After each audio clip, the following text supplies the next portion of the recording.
Hello and welcome to Financial Education for the Nation. My name is Warren Shute, and today, time flies. Make it count.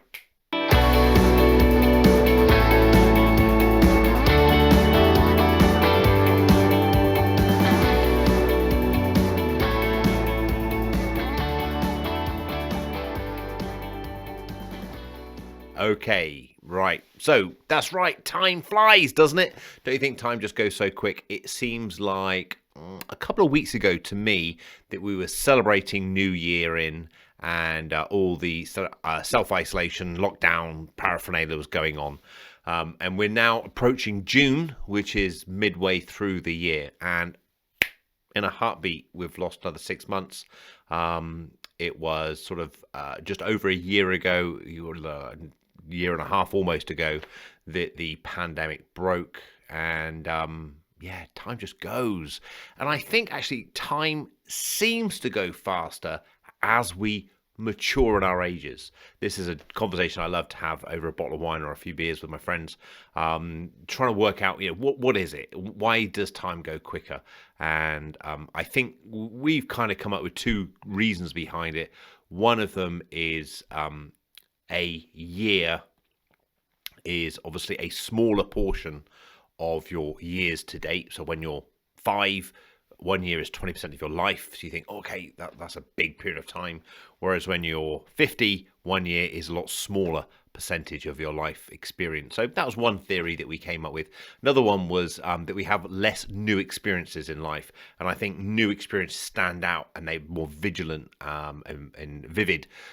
So we're sort of keen to absorb them and they kind of stand out in life. Whereas when we have Groundhog Day, which a lot of us are experiencing with lockdown, every day seems to be pretty much similar and they kind of all blur into one. So it just sort of goes a little bit quicker without anything standing out. We don't know. Anyway, the outcome really for me is to say, hey, don't just waste your life away. Don't let it just go past.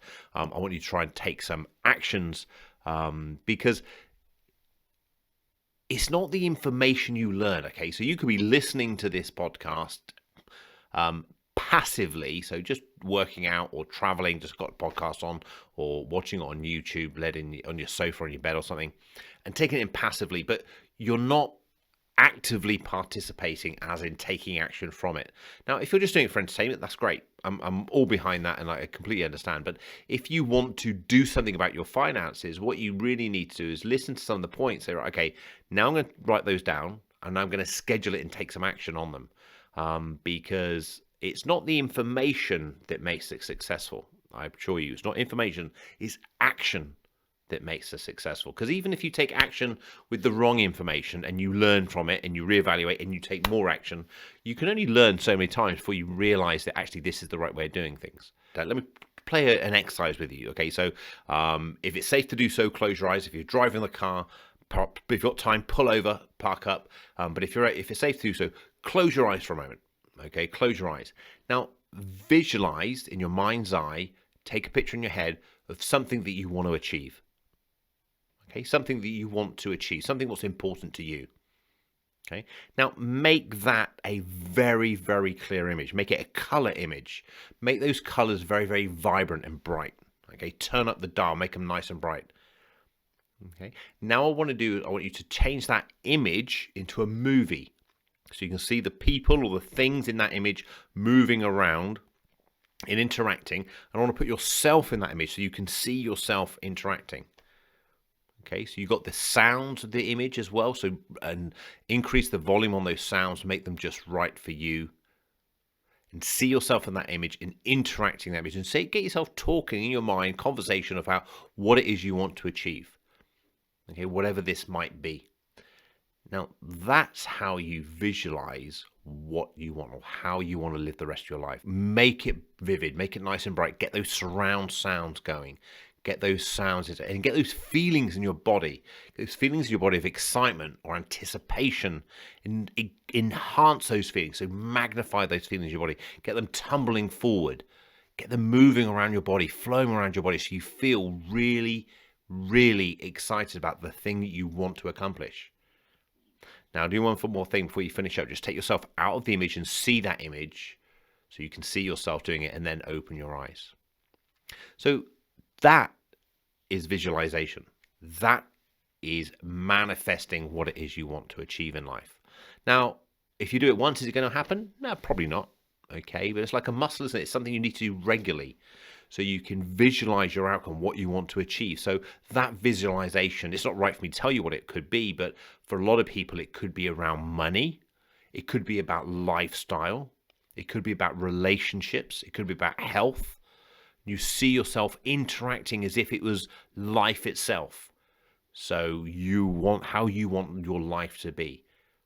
And that is the visualization exercise that professional sports men and women have known about for decades and have used for decades to create their thing. So it was Johnny Wilkinson used to visualize kicking the ball over the crossbar in rugby.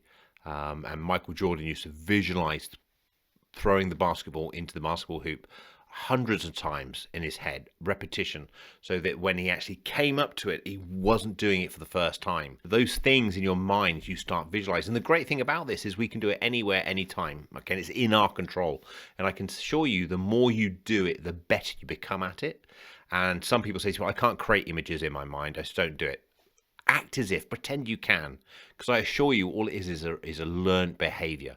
And the more you do it, the more likely you are to be able to see that. So it's a case of closing your eyes, visualizing what you want, make it nice and bright and nice and vivid, make it the image that you want, make it a movie and put yourself in there and surround yourself with the sounds and act out. It's almost dreaming, isn't it? Daydreaming, okay, so you're in it. And then before you finish, just bring yourself out so you see the event, okay, and then open your eyes. So that's that manifesting, or that's visualizing your outcome, what it is you want to achieve. And I think that's essential. That's one part of the essential process that you need to achieve. But the second part is knowing what's important to you about that. Because if you don't really know what's important to you about that, are you doing it because you think you should do it? Or are you doing it because you've been told you should do it and therefore that's the right thing? Or are you doing it because it's really in here, in you, because it's true values based? If you've ever felt in the flow, sports athletes say, I'm just in that zone, I'm in that flow state, everything just going right for me. So I'm sure there was a time in your life when you were in the flow, okay?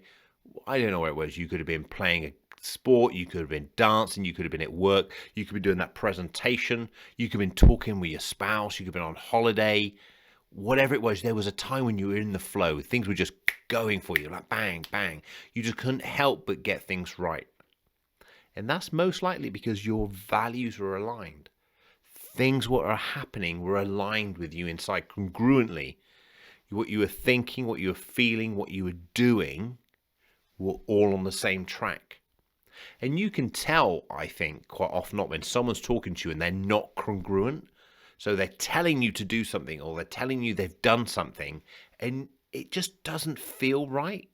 The body language and the words and the way, the expression in which they're talking to you aren't just quite aligned with one another. That's called incongruency. And when you're incongruent, everything's sort of working harder against each other. So you're making your body go this way, but your feelings are going that way. You're making yourself do something that's not really inside you. Getting yourself all aligned, getting yourself aligned to your true north, your congruency, making yourself live with your true values are so important for, I believe, ultimate happiness. So you have to ask yourself, what's important to you about bang? So what's important to you about your money? What's important to you about your relationship? What's important to you about your health, your lifestyle? And you take one of these at a time. Don't take them all in quick succession like that. But just ask yourself, what's important to you about your money? And start writing things down. Okay, what else? Write it down. What else? And you keep going until you literally can't write anything else down. So you're like, actually, there's nothing else. That's it. That's everything in there. Or you start repeating words. Because sometimes when you start repeating words, they're actually the most congruent ones. They're the ones that stand out the most. So if you have an element of dissatisfaction or upset in your life, now I'm not saying complete trauma, but just not quite right, things aren't going, it's often down to incongruencies. So write down in your life what's important to you.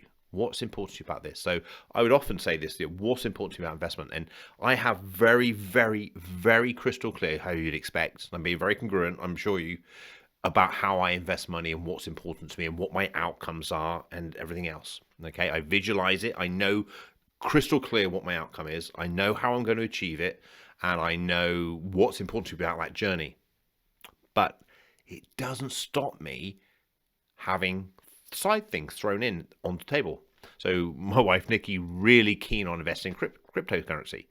One of the criteria that I have with my investments is that my investments make a profit and there is an evidence-based process behind it. I can't get that with cryptocurrency. It just doesn't do it. But they were my values. That was me, and she wanted to do it. So we allowed, that sounds awful, doesn't it? So we segregated off a little bit of money, and she did that. So that was hers. It wasn't me, but she did that. So just because you have these things, it doesn't stop marketers who get paid billions of pounds trying to grab your attention, but you are aware of those things. So for me, it was like, yeah, but it doesn't meet my criteria. And I know if I, even when I did it for her, it didn't feel right. It really didn't. So my outcome isn't to be the richest person in the world, but to be the happiest person. Okay, so I know that I'm foregoing certain investment risks because I know when they don't go according to plan, that's going to impact on how I feel about things. But as long as I've got enough money to do things I want to do, then I don't mind if someone's got, 10 million, 100 million pounds. Good for them. That's fantastic. I'd like to learn about it and understand them, but it doesn't make me want that. Okay. So if you're not in a relationship, what's important to you about your significant other? What do you want in that individual? So once you know what it is you want, your reticular activating system, a part of the brain, can then focus and find those things a lot more easier. Okay, so that's what I wanted to cover today. I wanted to get you sort of really so paramount, so important to have clarity of vision, of thought, and be congruent with your values. If you do those two exercises, if you do the visualization daily and then do the values-based one occasionally, so you make sure it's right. And I actually written mine out so I know what my values are. I have a journal, so I journal every day. That will really give you clarity. So when these marketers who are paid billions of pounds, they invest all this money into grab your attention, you're aligned. They're not going to get your attention. They're not going to take you off your tracks. Okay, thank you very much for watching. Thanks for being a part of the Money Plan. I do appreciate it. Please keep sending your questions in, and until next time, stay safe. Thank you for watching, subscribe to my channel. Please do very appreciated. Make sure you share the show, send it to your friends, and remember. And if there's any topics you'd like me to cover, financial journey, let me know. Until next time, stay safe. Downloads and templates on warrenshute.com, the YouTube videos and podcasts, as well as access to me, a multi-award-winning certified financial planner and certified international coach. So please do engage, and let's get your finances sorted together.